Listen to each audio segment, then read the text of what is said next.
Ratchet and Clank, 2002.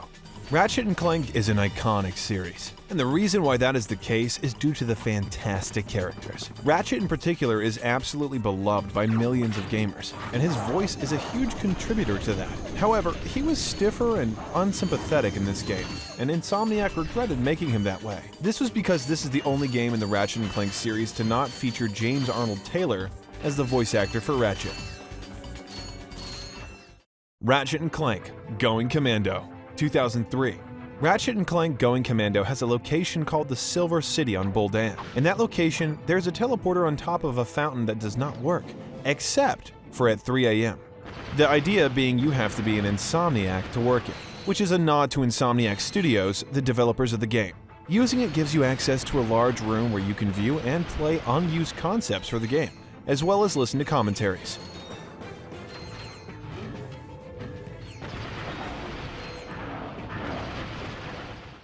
Ratchet and Clank, Up Your Arsenal, 2004. This one had a bit of a bumpy ride during development. The game was reportedly a complete mess and a total disaster leading up to 2 weeks before the game was due to go gold, with many of the developers terrified that they would create Insomniac Games' first ever bad game. However, during the final 2 weeks, they somehow managed to fix the game and iron out most of the issues.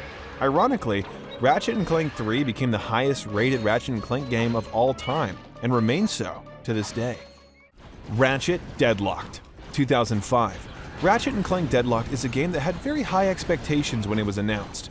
It was met with a lot of positive reviews, though there was a lot left to be desired by the fans, especially since cut audio clips were found in the files of the game. These included extra quotes which implied a mission at the planet Shar, where Ratchet has to rescue Hydro Girl, and other content.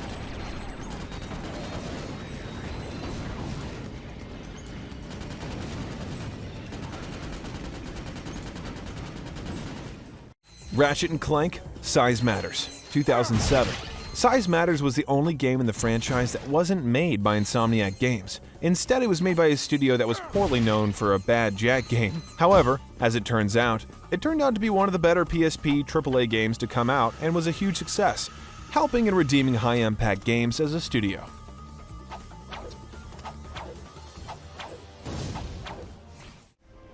Ratchet and Clank Future, Tools of Destruction, 2007. Tools of Destruction was a revolutionary game for the Ratchet & Clank franchise.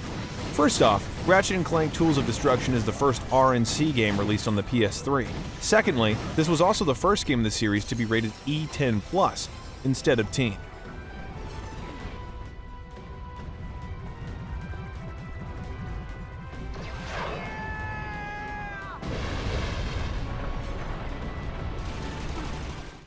Secret Agent Clank, 2008.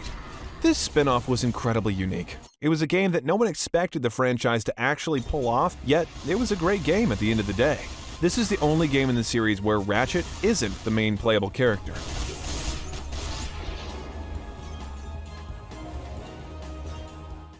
Ratchet and Clank Future, Quest for Booty, 2008. The one thing that most people don't know about Future Quest for Booty is the change in the title due to market-based systems. This game was simply titled without the Future when it was originally released in Europe. Now, however, it does have Future featured in its title worldwide.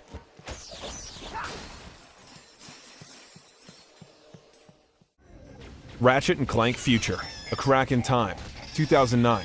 After ages of waiting for Dr. Nefarious to make his triumphant return to the franchise, fans finally got what they wanted with the release of Ratchet and Clank Future, A Crack in Time. This is the second game in the series to feature Dr. Nefarious as a main villain. Ratchet and Clank All for One, 2011. Released for free, All for One has been among the hundreds of titles temporarily made free to download for PlayStation Plus users. This was one of the few games which was around for a full year rather than just a month, being available from June 5th of 2012 until June 11th of 2013.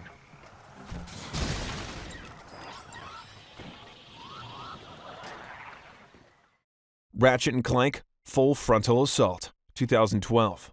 This game marked the 10th anniversary for Ratchet and Clank, and it was a huge milestone for Insomniac Studios, as they were finally starting to work on games aside from Ratchet and Clank.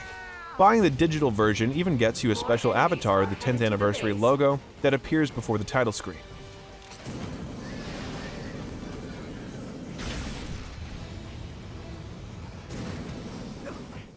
Ratchet and Clank into the Nexus, 2013. As the series moved into the next generation of gaming for the greater release of the PlayStation 4, Into the Nexus was the very final title of the franchise to actually be released on the Sony PlayStation 3 console, bringing the end of an era.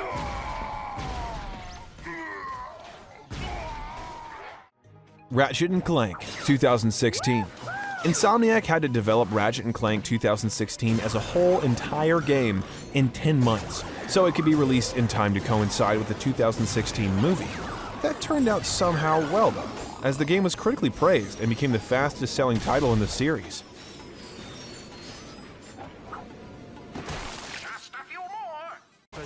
Ratchet and Clank Rift Apart, 2021. The game was specifically designed to make use of the PlayStation 5's power and its fast solid-state drive. Because of that, it brought many technical advantages to the game, such as large amounts of enemies and seamless jumps between dimensions. It also became the first game in the series to have no loading screens.